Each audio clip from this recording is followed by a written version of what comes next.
र आजका यस कार्यक्रमलाई अध्यक्षता गरिराख्नुभएका जिल्ला सभा सुनसरीका अध्यक्ष दिपेन्द्र राईज्यू र यस कार्यक्रमका प्रमुख अतिथि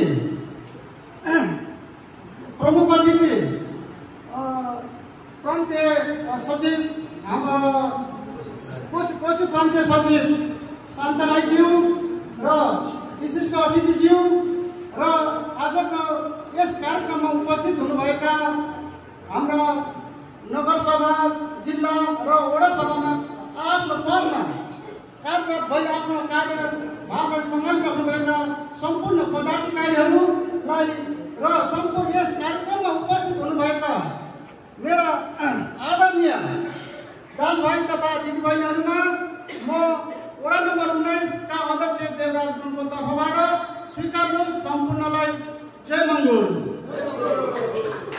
आज हामी यहाँ यसरी भेला भएको छौँ।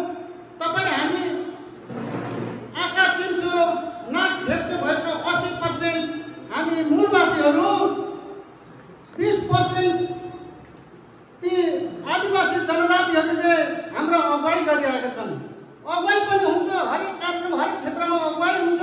तर त्यो अगुवाई कस्तो अगुवाई छ भनेदेखि हाम्रो अस्तित्वले गुमाउने, हाम्रो पहिचान दिन बनाउने र हामीलाई शासक र शासकले हामीलाई हरेक कुरोमा विभेद गरेर हामीलाई दबाइरहेको छ। न हाम्रा उनीहरूसँग लवाज मिल्छ, न बोली मिल्छ, न हाम्रो वर्ण मिल्छ, न हाम्रो वेशभूषा मिल्छ।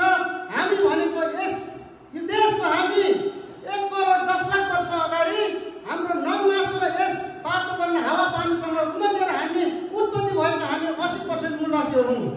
जन्मसिद्ध मूलवासी हामी यस मङ्गोल मूलवासीहरू हौँ। तर हामीलाई अगुवाई गर्ने यी बाहिरबाट आएका आजभन्दा 500 वर्ष अगाडि आएका यी आदिवासी जनजातिहरूले हामीलाई कस्तो त्याग कस्तो पहिरन पहिराइदिएको छ भनेदेखि तपाईँ हामीलाई खेताले रैथाने डोलम दिएर यस्तै हामीलाई पहिचानमा यस्तै काममा हामीलाई अगाडि बढाइरहेको छ। तर हामी कदापि हामी त्यस्ता होइनौँ। हामी यहाँका मूलवासी, हामी यहाँको शासक हो। हामी कोहीबाट दबिने हामी त्यस्तो प्रकृतिका हामी यहाँका हामी मूलवासीहरू त्यस्ता होइन। हामी चाहिँ यहाँका शासकहरू हौँ। तर हामीलाई यसरी बाहिरबाट आएका आदिवासी जनजातिहरूले हामीलाई अगुवाई गरिरहेका छन्, हामीलाई हरेक कुरामा विभेद गरिरहेका छन्। हामी भन्न त भन्छौँ, हामी मुखले मात्र भन्छौँ हामीलाई विभेद गरिरहेको छ, जात जातिमा हवेलीतिर उच्च निचको भेदभाव गरेको छ भनेर हामी मुखले भन्छौँ, कति सजिलो गरी भन्छौँ। तर हाम्रा यसै सङ्गठनका प्रेसिडेन्ट डाक्टर महामानव गोपाल गुरुङले त भुक्त भोगी भएर उहाँ हरेक कार्यक्रममा हरेक ठाउँमा उहाँ उहाँलाई छुट्याएर उहाँ विभेद गरेर उहाँलाई चाहिँ अर्को स्टेपमा राखेर हरेक कार्य भुक्त भोगी भएर चाहिँ उहाँले यस सङ्गठन खोलेर हामीलाई हामी अगाडि बढ्नुपर्छ। हाम्रो अस्तित्व छ, हाम्रो पहिचान छ। हामी जात जाति भन्दैनौँ, हामी सबै एउटै हौँ। जात जाति भनेर यहाँ के गर्छौँ?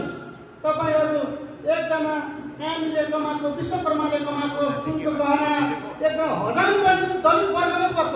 हजामले काटेको कपाल र दमाईले सिलाएको पोसाक लगाएर एकजना व्यक्ति वाउ भन्ने एउटा सुन्दर हुन्छ।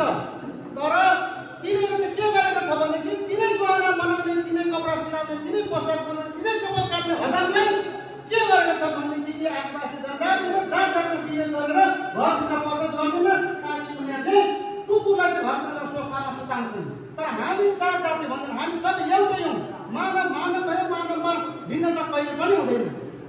र अब आजको यस इटेरी उपमहानगरपालिकामा सभाको गठनमा अध्यक्षता दैन राईजीको अध्यक्षतामा सम्पूर्ण टिमहरू चुनिनु भएको छ र अध्यक्ष दैन राईजीको कार्यकाल सफल रहोस्। सम्पूर्ण टिमहरू उहाँहरू हातमाले गर्दै अगाडि बढ्नुहोस् ताकि भोलि पनि तपाईँहरूले टेकेको पाइला तपाईँहरूको खुट्टीमा हामी पनि आउँदै गर्छौँ। तपाईँहरूले पनि हामी साथ र सहयोग गर्छौँ। हामी सबै जिल्ला नगर सभा केन्द्र वडा सबै साथ दिएर अगाडि बढौँ। यति भन्दै म मेरो यो छोटो भनाइ यही अन्त्य गर्न चाहन्छु। समयको पाउने छ। हस् त, धन्यवाद। सम्पूर्णमा जय मङ्गल।